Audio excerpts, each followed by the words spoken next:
I reckon that this chat is particularly topical and apt, given that F1 is in town and Chase Carey and the F1 group are really trying to open F1 to the next gen fan, and so it'll be good. Right, are you ready? I'm going to start with Mike Kerr. You thought I was going to start with you. I'm going to start with Mike. Strategies. Let's talk about individual strategies from La Liga to IMG to beIN and obviously Fox Networks Group. Mike. Okay, well, look, I think everybody here knows that media in general and sports media obviously is experiencing a period of rapid change, accelerating change that we have never seen before in such a short period of time.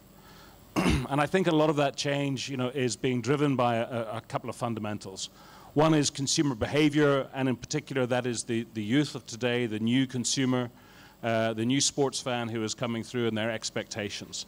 That is being allowed by technology and obviously by the proliferation particularly of streaming enabled devices.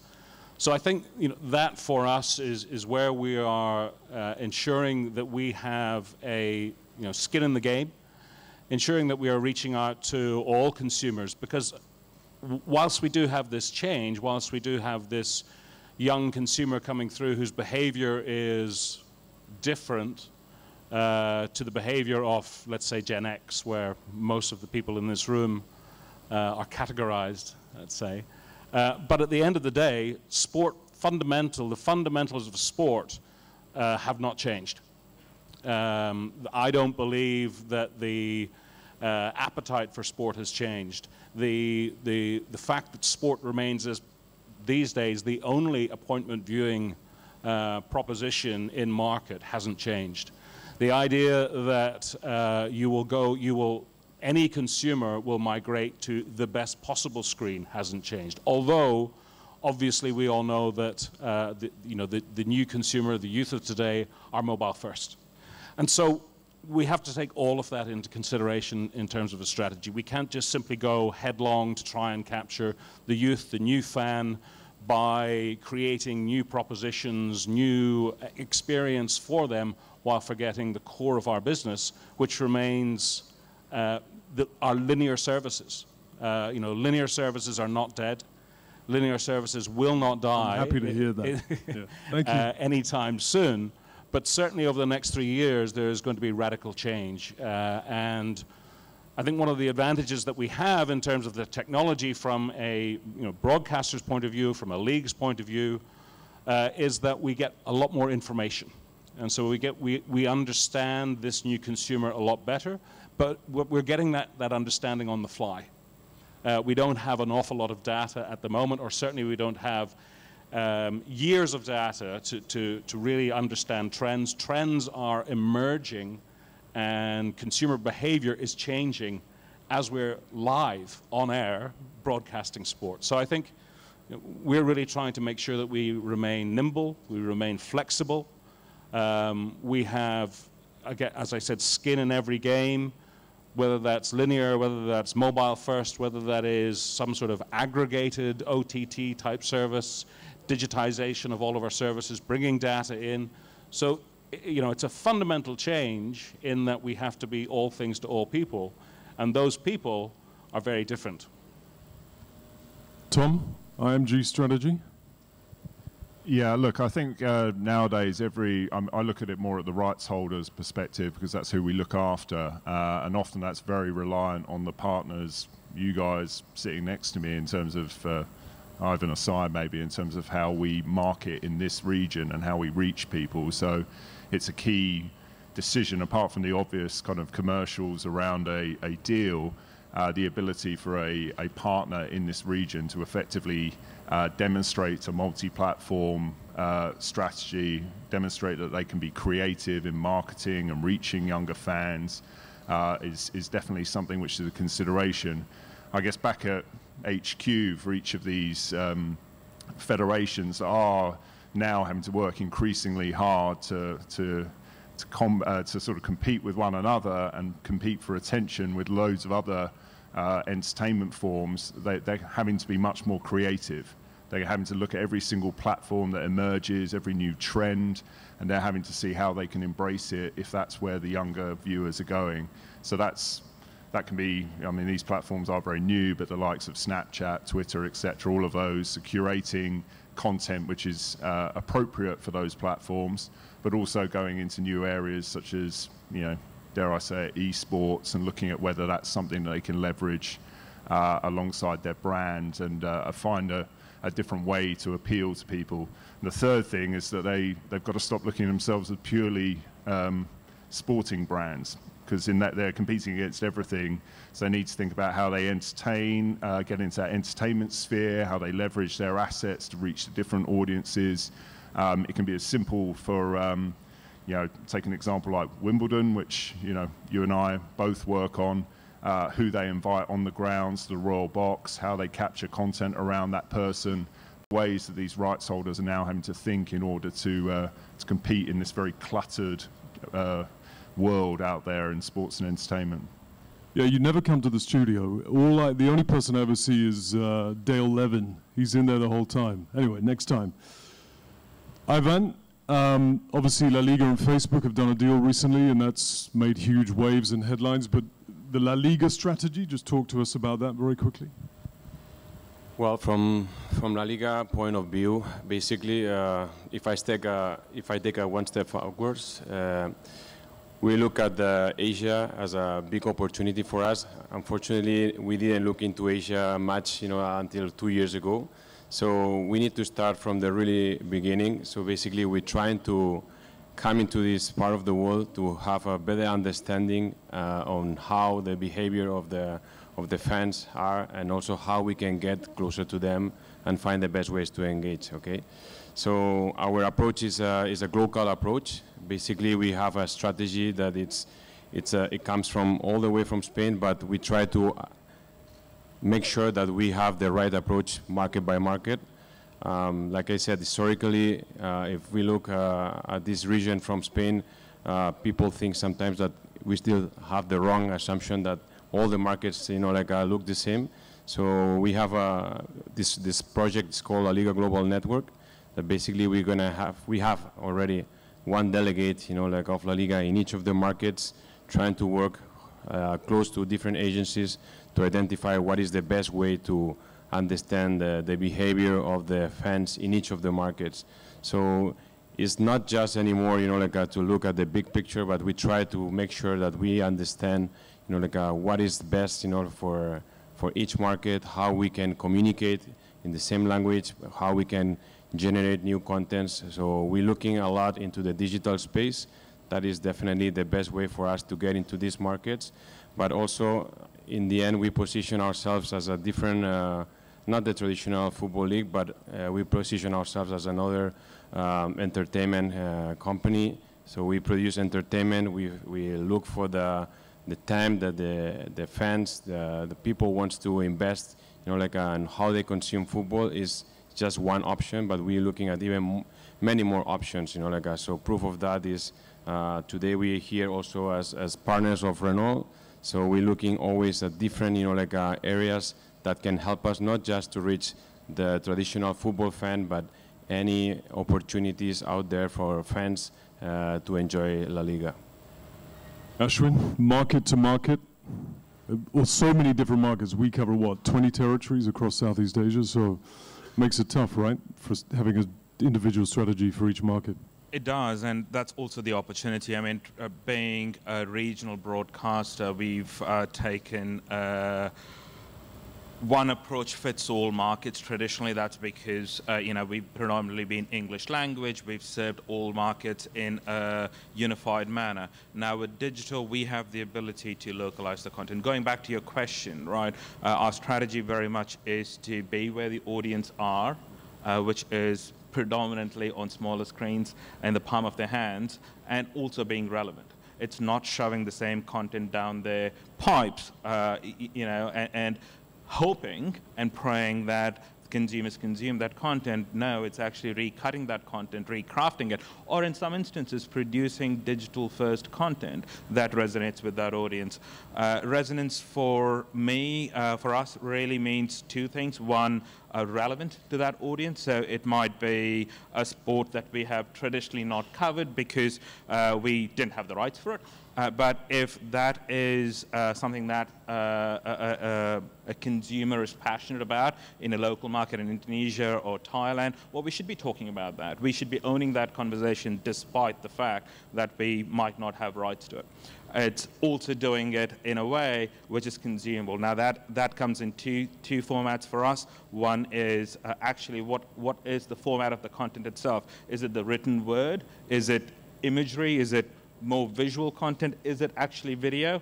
And the second part of it is actually being in the local language. So over the last, I would say, year and a half, we've been spending a lot of our time thinking about, how do we produce local language content and content that's most relevant to that audience, and actually using digital as a way to hone our content creation, right? So we are constantly looking for feedback from our consumers to figure out what is the one piece of content that gets the most engagement, right? How do we learn from that, and how do we produce more of that? So doing more of what works and less of what doesn't work.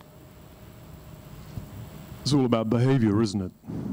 It absolutely is. It is looking at the shift in consumer behavior and adapting to it and serving the consumer on their terms. So how do we feel the millennials are behaving, Mike? Strangely. Look, and I think it is a challenge for all of us to try and understand that behavior. I think one of the great advantages of the technology today is that we're not asking for consumers to tell us how they're behaving. We understand, we know how they're behaving because they're interacting with our services on new enabled devices, so that we can actually understand whether they're watching live content, how they're watching VOD content, how they're interacting, and how they're interacting socially with friends outside of our own platform, how they're interacting on other platforms that we would partner with, whether that's social media platforms like Facebook or Twitter, etc. And so there's an awful lot of information out there that we can garner to try to understand exactly what that behavior is, and therefore try to skew what we're doing to ensure that we're satisfying that audience. But again, that's not to the detriment of everybody else. If we're suddenly going to start to put hearts and smiley faces streaming across screens in the middle of key sporting events, I think we will very quickly turn off a lot of our core audience. But at the same time, we have to try and understand, if that is possible, and if that is something that the millennials or the new generation Z consumers coming through, if that's how they're behaving, if that's normal for them, then we have to be able to satisfy that audience as well to be able to capture it. And I think things will change over time. And most of the time, I think what we're doing is we're looking at the way that millennials or Gen Z, the Gen Z population, are interacting with media in general, and typically in social media, typically in entertainment media. And I think we also need to understand that sport is different. It's not necessarily bite-sized. It's not necessarily 140 characters. It is still that live proposition. Whether the sport itself changes, and sport, again, I believe that sport is part of our human DNA. Now, whether that is La Liga and El Clasico, or whether that is League of Legends, and this new e-sport phenomenon, it's still sport, and it's still fundamental to the human nature. And how we present that will depend on who we're presenting it to, who's watching, what they're used to, and how we can try and ensure, again, that we are serving that fan. Whomever that fan may be, whatever screen that fan may be watching on, or how, indeed, they have become used to or are telling us they want to be served. In agreement, gentlemen? Ivan? Well, from our point of view, is the way football is consumed, of course, is changing. We can see that there is more interest for the fans on what is going on out of the field of play. There's a lot of interest, like on getting closer to the top, like football players. So social media, of course, has allowed, for the fans to get way closer to the athletes, to the football players. So we try to find ways on how we can improve the way we get La Liga closer to the fans. So that's why, when in each of the markets, what we try is to come up with relevant content that can engage with the fans. Sometimes it's not the same way, like in one country than another, or the way, like they want to consume this data or this information about La Liga. For us, in this case, we need to find the right way, to get our content relevant into a part of the world where historically it was not really much follow, or there was not much interest. So right now we're trying to build on see how like other brands or other clubs in our league are becoming stronger into this part of the world. We have teams that have been historically very strong and with a lot of history behind, like Atletico, Valencia, or Seville. So we're working a lot on trying to get all this information, all this data closer and relevant to the fans. Yeah, watch out for Real Valladolid. Now Ronaldo's spent, what, $23 million buying it or whatever. Tom, with the Rugby World Cup next year, how are IMG changing things or making it more appealing, more attractive to maybe a different audience, maybe millennial? Yeah, I mean, rugby's in a slightly different state. I'd say its core challenge is actually just to appeal outside of expatriate pockets, really, across the region. Japan maybe aside, but Rugby World Cup's coming. Obviously, the Olympics got awarded after Rugby World Cup got awarded to Japan. That's a double-edged sword in some ways. It will bring a sort of halo effect to sport, I think, in the country in the run-up to 2020, but also, you could argue it steals some thunder. I mean, for someone like Rugby World Cup, they've got to use and are using content and their partners because they need to educate people. I mean, it's a sport which is nuanced. A number of us probably love it, like it sitting here, probably looking at Mike and yourself. But it's not something which is necessarily intuitive in certain parts. So a big part of what they're doing is trying to educate and use content in the run-up to Rugby World Cup to, A, let people know it's coming, and they're doing that with the local organisers to sell tickets, but also to try and energise and excite the local audience. Japan aside, I mean, World Rugby, like any large and well-organised federation, is looking at ways to develop the game. It's doing that from a grassroots level, I believe. It's looking at content, and it's looking at the way it works with partners. And that will very much frame the way they look at their television and media relationships in this part of the world, which is a process ongoing. But the goal for them is about growth, development, education about the sport, trying to broaden to newer audiences because they're still very much in these expat enclaves, with a couple of exceptions, like places like Sri Lanka, where the game has a foothold, for example. So they're in a quite different space and quite specific, I think. Ashwin, something that really interested me, was it last year when ESPN Sports went on to Snapchat? And what Mike was saying about, how these strong sporting or strong products or strong content, which has a huge, ESPN Sports Center has a huge following over here, and we heard Lance discuss that they've tweaked it for the Philippines. I mean, how are Fox looking at that regarding our content and what we have, and maybe tweaking things and changing it, getting it onto different platforms and putting smiley faces and emojis and all sorts? Yeah, can't put smiley faces on TV, but if it makes sense to put smiley faces on a platform, we will do that, and if it makes sense to. So, I mean, here is the challenge and the opportunity, right? I mean, the opportunity really is the emergence of new formats and new platforms and the ability to engage for Fox for the very first time directly with consumers or sports fans. The challenge, however, is the variety of platforms and opportunities and the change in formats as well that happens on a day-to-day basis. We now have Instagram TV that we need to start thinking about, and we are thinking about it. So, I mean, the approach that we've taken is a consumer-led. So looking at it market by market, right?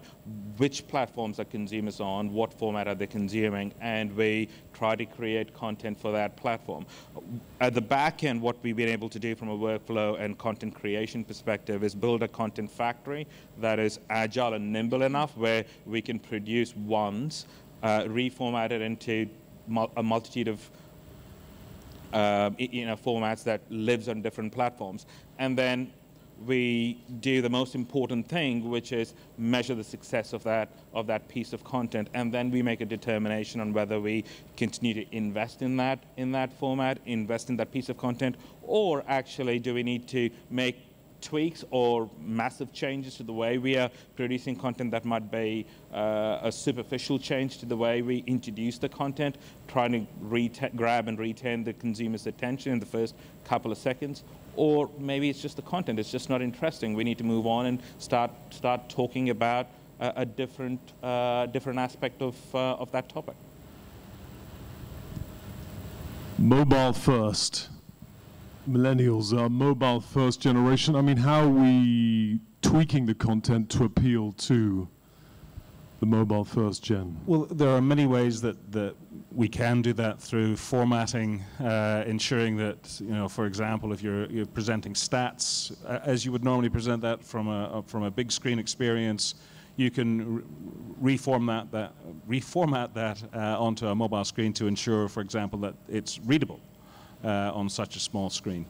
But I think, again, when we're talking about the core of our product, I think there will always be a migration to the best possible screen, which effectively means the biggest possible screen.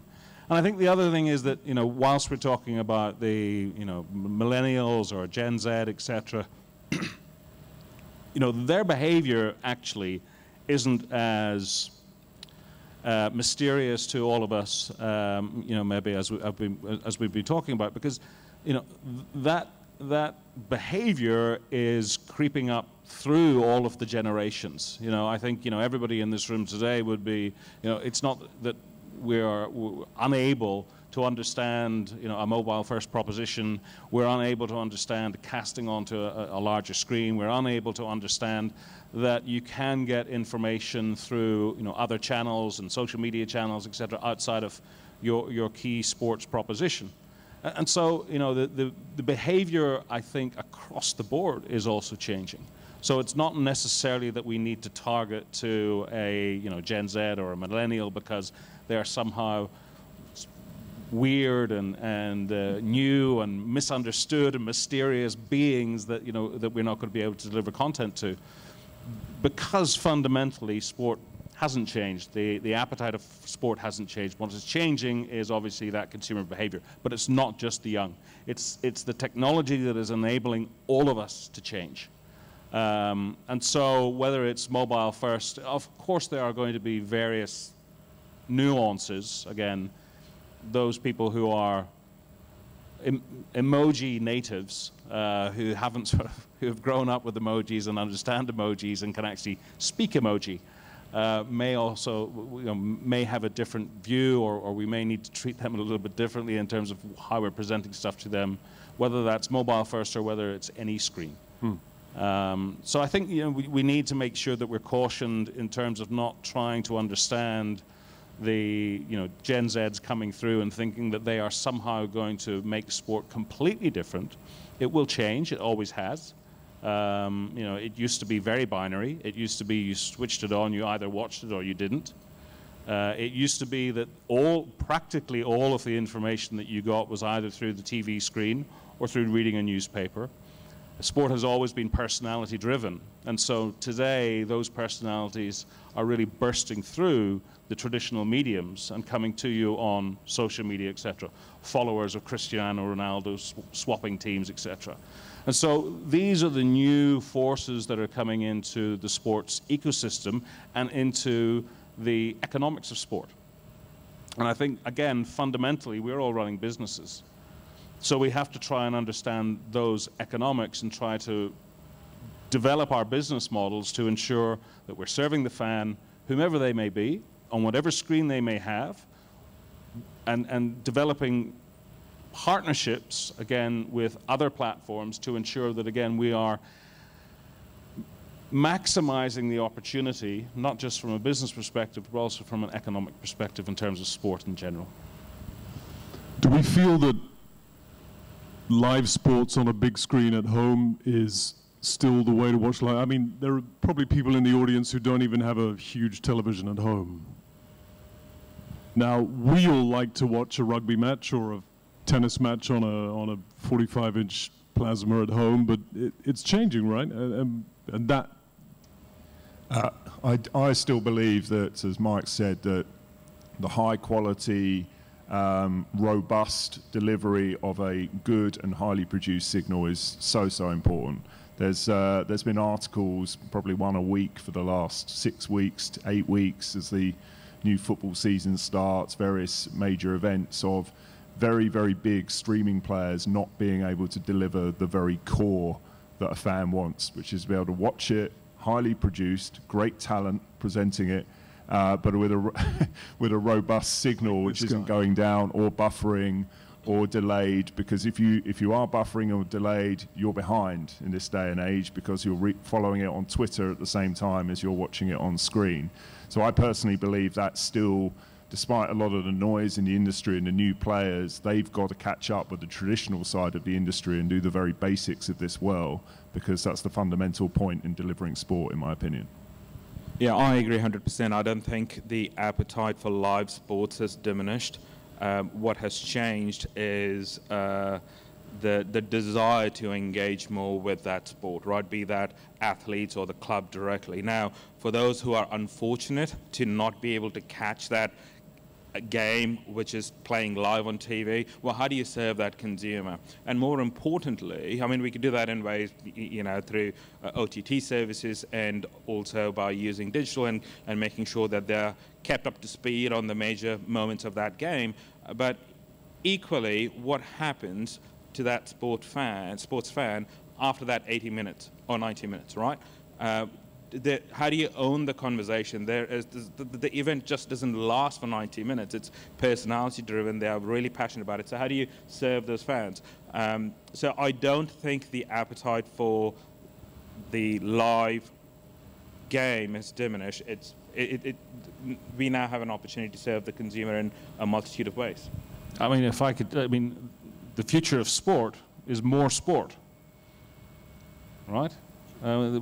Because there's just so many more opportunities to engage. There are so many more interesting aspects of what we're now getting in terms of the information that we're getting. We had the panel previous to this was talking about the data and the information that becomes part of the conversation. That simply didn't happen in the past. And so that's another opportunity to continue to engage the audience and to continue to deliver value to that audience, no matter what age they may be. Ivan? Well, for us is a medium, you know, like that we get to get La Liga matches, you know, across the world. So of course, you know, we are high believers that there's still, you know, like there's a lot of room, you know, like to keep working on this direction. I think the challenge is more to see how we can, you know, like help, you know, like the fans, you know, like to get more access to additional, you know, like needs, you know, like additional, you know, like for example, when they want to see what's going on out of the field of play, you know, like so right now for us we will try to also see how we can include, you know, part of this, you know, like information data, you know, like in the live, you know, like screen shows or at home. People can nowadays see, for example, the likes of La Liga, the warm-up, you know, like sometimes people already is, you know, attracted to see what's going on before the kickoff, you know, like the press, the mix zone. So all this before there was not much access or much need, you know, like for people to get access to. But nowadays, you know, it's definitely something that we include. So definitely still, you know, room for many more years. Tom, back to your point about the technology and the quality of the streaming, and a lot of people complaining about that. It won't take them long to get it right, though. Yeah, look, I think it's harder than people think. I mean, when you're talking to these global players and they're having problems, I mean, Ashwin would know this better than I, but to deliver to a high concurrent audience and do it with low latency and do it reliably is not a given. You've got to assume that they'll get to that point in the future, and the delivery means will become, it won't really matter at the end of the day, whether it comes through a traditional signal or through a cable or through an IP feed.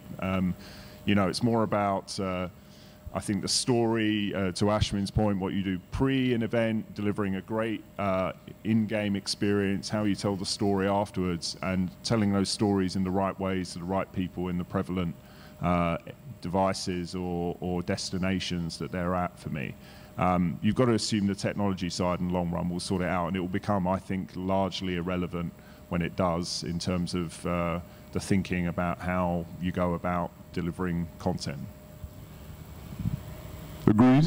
Agreed. I mean, it's not trivial delivering content over the internet to you know, hundreds of thousands of consumers, concurrent consumers.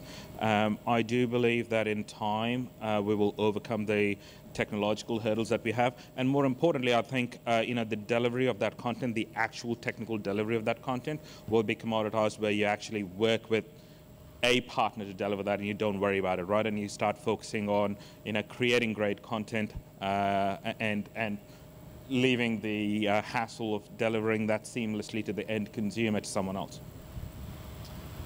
Let's talk about capturing market share in this very tricky region, which, as you've discussed already, is, you know, what do we cover, 20 territories, and each territory is totally different.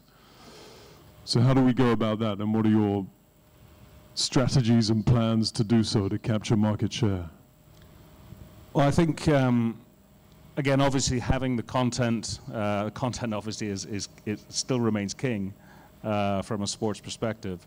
Ensuring that you have skin in the game in terms of how the consumer is able to interact with your content, whether that's passive or whether it's an active interaction in a one-on-one perspective from an IP delivery.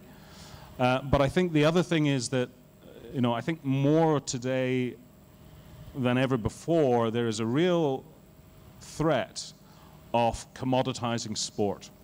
We see that there is a huge dash, whether that's from leagues, whether that's from individual sports owners, thinking that OTT is the be-all and end-all. It's manna from heaven. They can aggregate audiences from around the world, and they're able to have a business that is economic and that works. I think there's some fundamental issues with that. First of all, as I said, you commoditize your product. If you're working in such a narrow vertical, you know, if you are looking at left-handed tiddlywinks and trying to aggregate that audience from all around the world on a left-handed tiddlywinks OTT application, you are only talking to people who like left-handed tiddlywinks. And so you have very limited opportunity to broaden you know, your audience. You have no opportunity to cross-promote. You have no opportunity to open up to different experiences, different sports, etc. And so, you know, I think that, you know, in that respect, I think there's a real, there has been a shift, there continues to be a shift where people think that OTT is going to be the, you know, the silver bullet in this new media ecosystem that we're working in. I think that's fundamentally flawed. I think you still need to have a proposition to the broadest possible consumer base, the broadest possible market. That needs to be refined. You probably drop the left-handed tiddlywinks because it doesn't make economic sense. And so, you know, the fundamentals, again, in terms of generating that market share have not changed. The way that you can do it, the interaction with the individual will change, is changing. But it, you know, at the end of the day, you've got to have a value proposition to the consumer to ensure that they are going to interact with your product, your brand, your channel, but effectively to have them interacting with the multiple sports that you're going to be able to broadcast. And I think, you know, there's been a lot of talk about the Netflix of this, the Netflix of that. You know, the Netflix of sport is often mentioned. I don't think there's going to be a Netflix of sport. But I think what will happen as we see this fragmentation of sport through dedicated OTT propositions, I think it'll all come back relatively quickly. And I think it'll come back to effectively what is today's pay TV, but it'll be pay TV 2.0. Apps will likely replace channels. And the opportunity through apps, through technology, to be able to engage with an audience in a much more valuable way, and to be able then to share that and to gain market shares is really where we're headed. That's the way that we're thinking. So it's not necessarily a fundamental change. We're probably going to go through 3 years of rapid change. There's likely to be blood on the streets. Some people will get it wrong, others will get it right. But being nimble and flexible through that process is probably going to be the best proposition from, I would say, anyone's perspective. Apps to replace channels? Ashwin? Just another means to consume that content, really. I don't think, I'm not quite sure apps will entirely replace channels. I agree with Mike that OTT isn't the silver bullet. It's just another way to serve that consumer. Talking about, how do you capture market share in this part of the world, it has to be based around what sports fans in this market are passionate about. What are their passion points? What are the sports that they follow? So we're looking at this, we're tackling this in a few different ways. One, leading with the tentpole rights that we have and the sports properties that we have, and providing a more immersive experience around that on linear, on our OTT offering, and also on digital, open digital. For instance, with the properties that we have rights to, we actually ensure that the key moments of a game is in the news feeds of our sports fans, right? So they know what's happening. It's also talking about sports that are relevant at a local level. So, we begin to own the conversation around football being the #1 sport in this part of the world, right? Most markets that we work in, doing that. But also, the reality is that we are not going to be able to talk about anything and everything under the sun that a sports fan cares about. So how do you co-opt the sports fan to actually produce that content for you, right? And we've started doing that through a program called Fox Sports Ambassadors, where we've tapped out, we've reached out to sports fans who are really passionate, ardent sports fans of, a local league, which we don't cover. We might not have the expertise to cover it, but we identify individuals at the ground who are passionate about it, who can cover it. We get them to produce content. We vet them and give them a platform. So, we're thinking about it holistically. How do you own the conversation around football, right? And we want sports fans to look at Fox Sports as the go-to destination for anything and everything that they're passionate about when it comes to football. And a damn sight cheaper doing it that way, employing ambassadors around the region, right? Yeah, absolutely. I mean, today I think we have. I often get this number wrong because it's always changing. I think we have upwards of about 45 ambassadors across 7 or 8 different markets producing content for us. And oftentimes, whilst this might not be content of high production value, the gold standard that we hold ourselves to when it comes to linear production, it might be shot on a mobile phone. We do find that sometimes this is the most engaging content in a local market because it is relevant. It resonates with those sports fans. So, absolutely. Gentlemen? Well, for La Liga, it's crucial to make our product accessible to the region. So we have been historically facing challenges with the kickoff. Like everybody always says, you guys have a great product, but it's not easy to follow and watch La Liga. So we have been able to improve, in the last couple of years. So now we have every weekend we have 4 matches on Asia-friendly time. El Clásico, which is one of our biggest, like assets, is once per season is on Asia friendly. Last year, the kickoff in Spain was at 1 p.m., so which was something that maybe 2 years ago I could never imagine that can happen. So this year we're going to have also one of the Clásicos on Asia-friendly time. So that allows us to have a bigger interaction with the fans, like to work closer with our broadcaster partners. In this case, with the gentleman here sitting next to me, with Bin.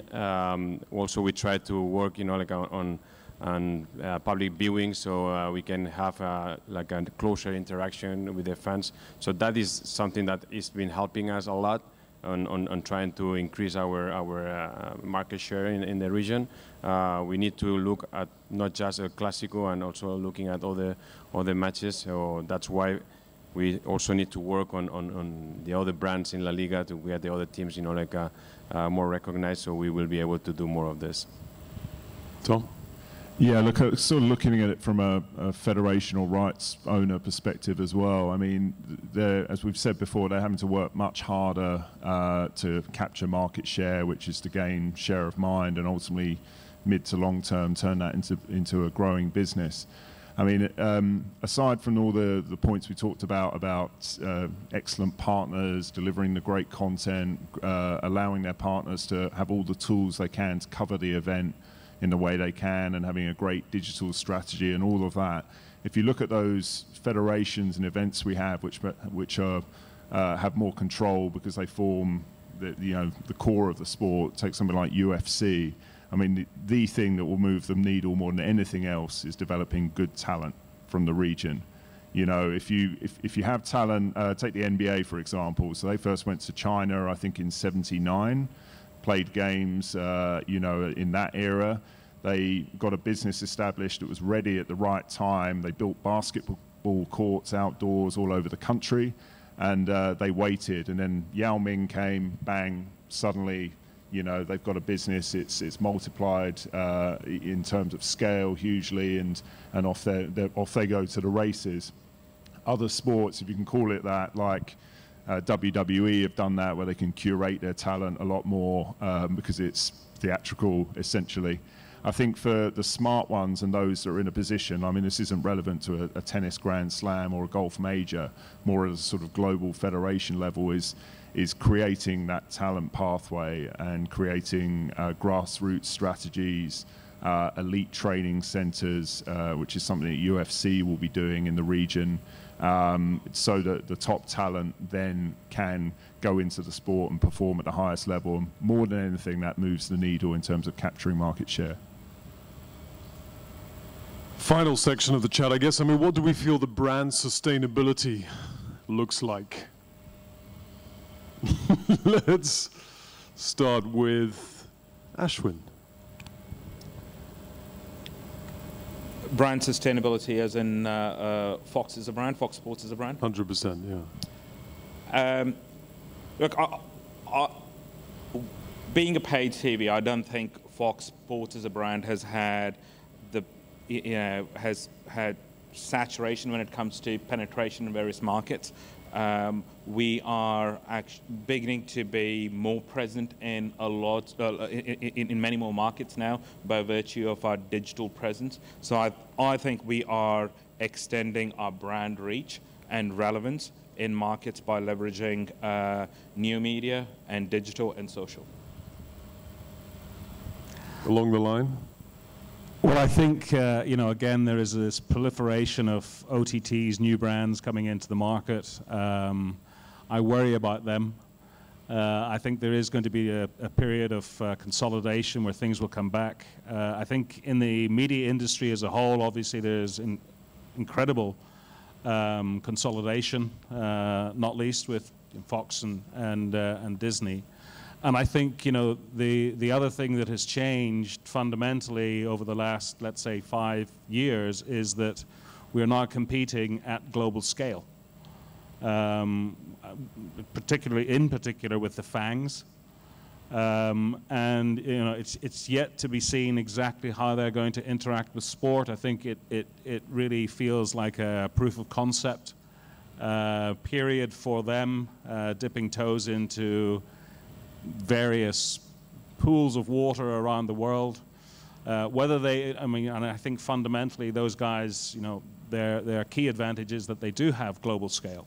And whether they can actually create a sport that works on that global scale remains to be seen, or if they continue to dabble in various markets. But I think at the end of the day, it's going to be a world where the big brands will win.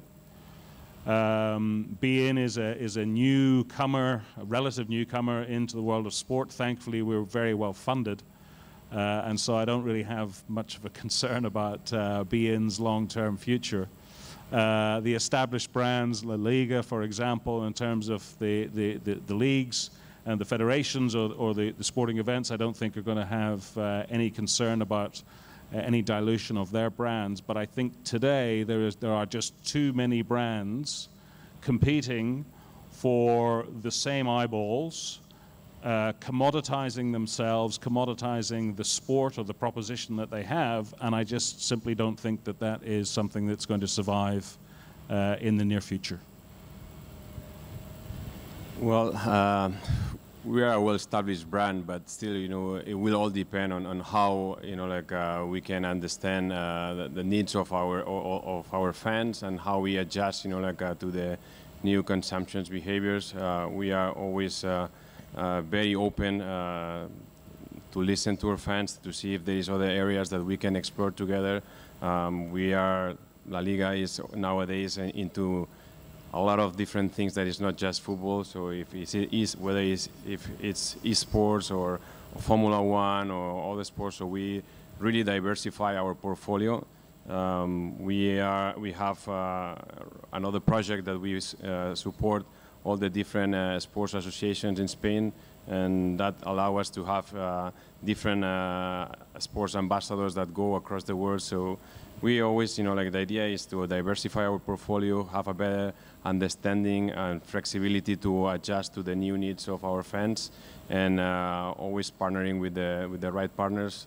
It's very important for us. So in this region, we have a very strong, you know, like relationship with beIN. So we are sure that together we can, you know, like keep this sustainability together.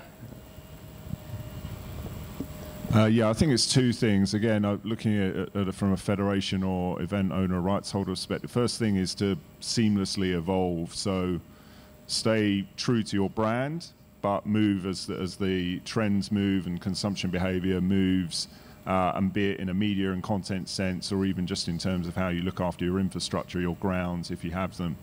I think the second thing is coming back to partnerships and points of the two gentlemen on my right. There's a lot of movement in the industry, in the media space right now, and I think rights holders can occasionally jump for an option which is seemingly a new option, seems like a silver bullet on the outset, seems like something that's going to be amazing, but they have to ask themselves, is this sustainable? Am I partnering with a business that is sustainable?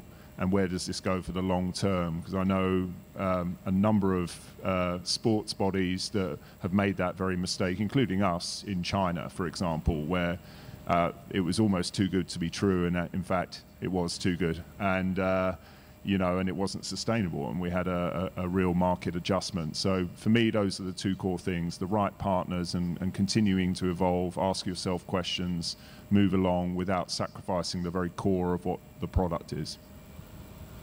Okay, I think that pretty much rounds it up. I know we're cutting this chat by 5 minutes. We're going to go for coffees now. There are coffees available here, but there'll be coffees available in the main ballroom as well, which I think is where most of us will probably head. Have we covered everything we need to cover? I'd like to thank Tom, Ivan, Mike, and Ashwin for a great panel and a great chat, and many thanks.